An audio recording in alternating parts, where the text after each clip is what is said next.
बबलू एक गरीब लड़का था। वो शहर के एक होटल में वेटर की नौकरी करता था। बबलू दिमाग का बड़ा तेज था। अपनी मीठी बातों से ग्राहकों का मन मोह लेता था। इससे उसे अच्छी खासी टिप मिल जाया करती थी। मगर फिर भी कभी कभी उसे ऐसे ग्राहक मिल ही जाते जो बड़े कंगले होते थे। ऐसे ग्राहक न तो खुद अच्छे से खाते थे और न ही टिप देते थे। एक दिन इसी तरह का एक ग्राहक वहां आया। बताइए साहब, क्या लाऊं? खाने में क्या क्या है? चिकन में chicken handi, chicken Pathani, chicken Lakhnawi, chicken kadai. Mutton में mutton kofta, mutton masala, mutton Mughlai. कीमे में कीमा पाव, कीमा घोटाला, कीमा फ्राई। ठंडे में केसर, फलूदा और रसमलाई। गरम में नॉर्मल, स्पेशल, मसाला, कॉफी और चाय। बताइए साहब, क्या लाऊं? इतना कहकर बबलू ने ऑर्डर लिखने के लिए एक पेन निकाला। ऐसा करो, फटाफट एक चाय लेकर आओ। ऑर्डर सुनते ही बबलू का मुंह उतर गया। वह बोला, बस चाय? हाँ। बबलू मुंह लटकाए अंदर गया और दूसरे वेटर से बोला, चाय दे दे उस कंगले को। उस शाम होटल के मालिक ने बबलू और दूसरे काम करने वालों को एक बुरी खबर सुनाई। अब इस होटल को हमेशा के लिए बंद करने का टाइम आ गया है। क्या हो गया सेठ? इस जगह के मालिक ने ये जगह किसी पिज्जा हट वाले को बेच दी है। अब यहाँ होटल नहीं, पिज्जा की दुकान चलेगी।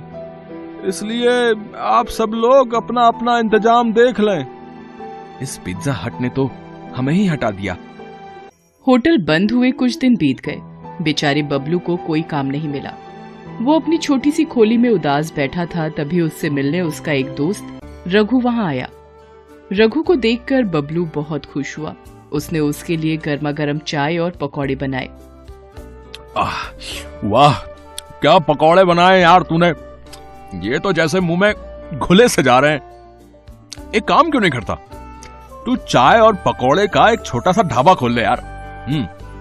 आहा, अरे यार, मैं कैसे कर सकता हूँ धंधा?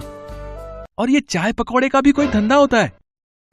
अबे पकौड़े का धंधा कोई मामूली धंधा नहीं है मेरे भाई। मेरे मोहल्ले में एक पकौड़े वाला रहता है, लक्ष्मण। कम से कम 3-4 हजार का गल्ला है उसका रोज का।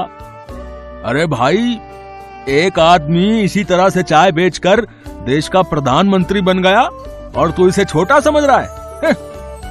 बात बबलू की समझ में आ गई। कुछ ही दिनों में इधर उधर से उधार लेकर उसने चाय और पकौड़े का एक छोटा सा ढाबा डाल दिया। उसके हाथों में जादू था। जो भी एक बार उसके पकौड़े खा लेता था, उसके मुंह में उसका स्वाद बस जाता था। फिर तो वो बार बार बबलू की दुकान पर पकौड़े खाने आता था। बबलू का स्वभाव भी बहुत विनम्र था। वह ग्राहकों से बड़ी प्यारी प्यारी बातें करता था। लोग उसके स्वभाव से खुश होकर भी उसकी दुकान पर जा पहुंचते और मन ना होते हुए भी वहां से चाय पकौड़े खाकर ही उठते थे। इस तरह बबलू का ढाबा जोरों से चल निकला। उसे इस ढाबे से अच्छी खासी आमदनी भी होने लगी। एक दिन बबलू अपनी दुकान पर बैठा सोच रहा था, मैं बेकार ही इस धंधे को छोटा समझ रहा था। इस धंधे ने तो मुझे कहां से कहां पहुंचा दिया है। आज मुझे समझ में आ गया है कि ईमानदारी से किया गया कोई भी काम छोटा या बड़ा नहीं होता है। अभी बबलू ये सब सोच ही रहा था कि वहां एक कार आकर रुकी। कार से 2 आदमी लड़खड़ाते हुए निकले और बबलू से कहा, ए हीरो, इधर आ। बबलू ढाबे से निकलकर जल्दी से उनके पास गया।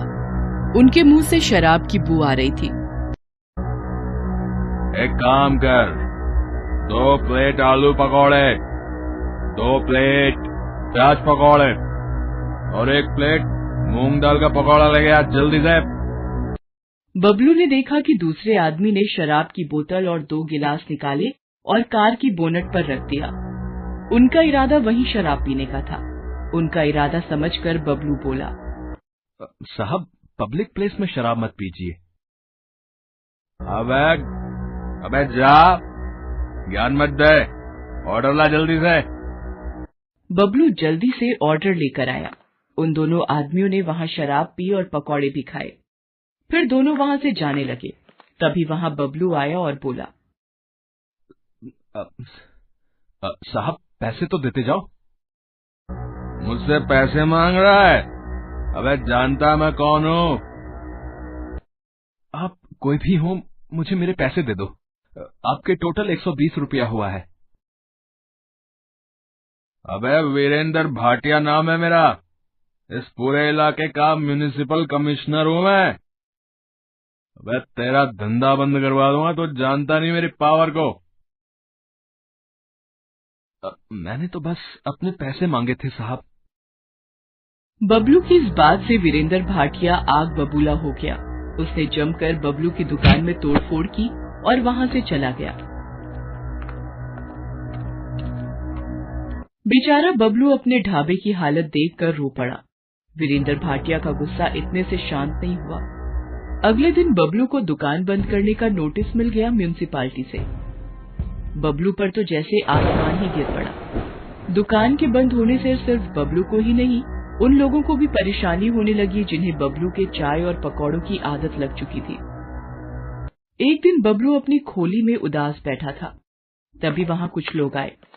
बबलू उन्हें पहचान गया। वो सब उसके रोज के ग्राहक थे।